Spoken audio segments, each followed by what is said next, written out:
O total de casos da doença do coronavírus de 2019 passou de 9 milhões e meio, com 485 mil mortes e mais de 5 milhões de pacientes curados.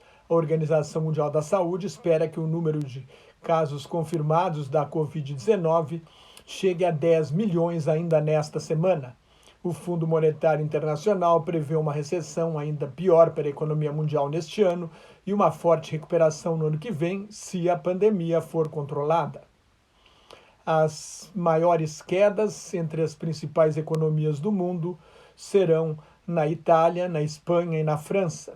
O México, a Argentina e o Brasil vêm um pouco atrás.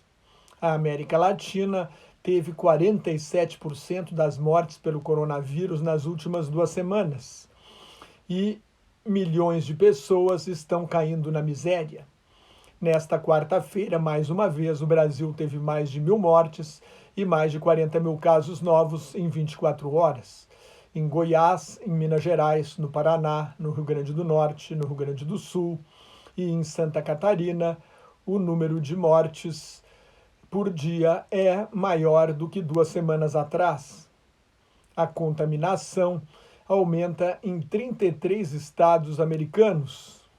Os 3 estados mais populosos dos Estados Unidos, a Califórnia, o Texas e a Flórida, registraram novos recordes de número de casos novos num dia. Em Houston, no Texas, 97% dos leitos de terapia intensiva estão ocupados. No país inteiro, o número de casos novos foi o maior desde 23 de abril.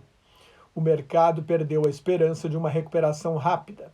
Com o avanço da pandemia, o índice Dow Jones da Bolsa de Valores de Nova York caiu 700 pontos, ou 2,72%.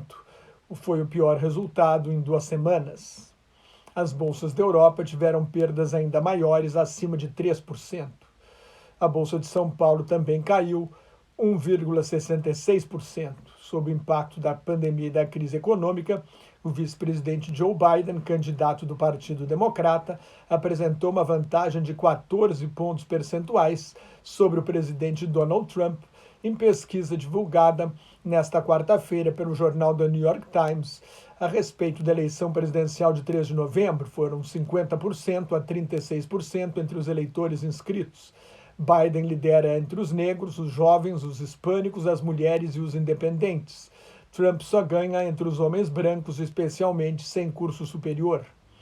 Num segundo pico da primeira onda, os Estados Unidos têm agora 2.462.000 casos confirmados e mais de 124 mil mortes. A Universidade de Washington, em Seattle, projeta um total de 180 mil mortes até outubro.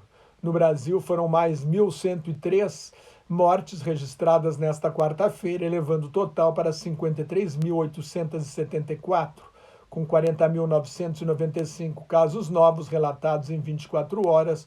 O total de casos confirmados subiu para 1.192.474.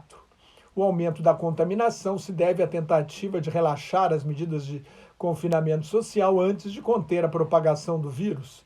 Ficou evidente que o vírus veio para ficar enquanto não houver vacina, o que, na melhor das hipóteses, só deve acontecer no fim do ano. Para enfrentar uma segunda onda de contaminação, depois de um surto iniciado em 11 de junho em Beijing, a capital da China, está testando os trabalhadores em mercados públicos, restaurantes, empresas de processamento de alimentos e entregadores. Na Coreia do Sul, as pessoas foram orientadas a usar 2 tipos de máscaras. O Fundo Monetário Internacional, o FMI, revisou para pior nesta quarta-feira as previsões para a economia mundial. Vamos aos detalhes. Em vez de um recuo de 3%, a recessão deve ser de 4,9%. Se o coronavírus for dominado, o mundo deve crescer 5,4% em 2021. Neste ano, os países ricos devem ficar 8% mais pobres. A queda do produto interno bruto será maior na Itália e na Espanha, de 12,8%, e na França, de 12,5%. Esses países devem crescer entre 6% a 7,3% no ano que vem. Os Estados Unidos devem recuar 8% em 2020 e avançar 4,8% em 2021. A China, onde a pandemia começou, deve crescer 1% neste ano e 8,2% no próximo. A Índia, a grande economia que mais vinha crescendo nos últimos tempos, deve ter uma recessão de 4,5% e crescer 6% em 2021. A África do Sul, que tem a maior renda per capita da África, deve perder 8% do PIB neste ano. Na América Latina, o México cai 10,5%, a Argentina 9,9% e o Brasil 9,1% neste ano. E o Brasil deve crescer 3,6% no próximo ano.